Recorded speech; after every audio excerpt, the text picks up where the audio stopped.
I'm going to steal a bit from a video that I just saw by Grant Cardone, an amazing salesman, a showman, who had a tough story and challenging life, the way most of us did, or many of us did.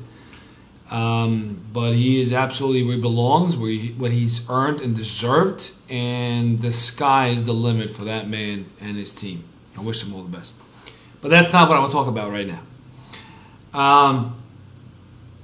Stop striving for the golden middle, right? For the comfortable, right in the middle, average demographic. You don't want to be average. You don't. Because if you really think about it, every single person, every single man or a woman that you admire, that you aspire to become one day or to be like them one day, all of them, every single one of them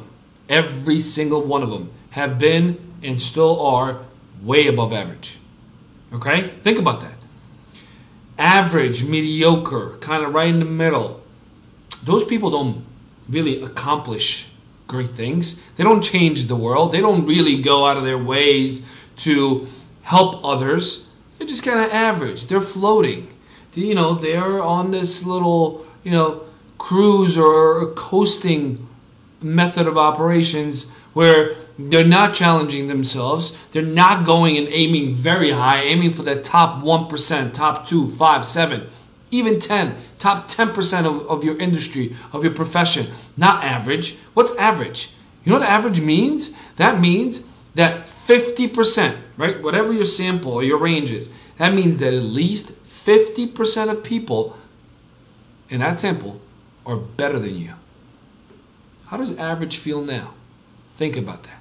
Stop going for the comfort and ease. Challenge yourself. Grow, learn, advance, improve, and go towards greatness and excellence and be exceptional in everything you do.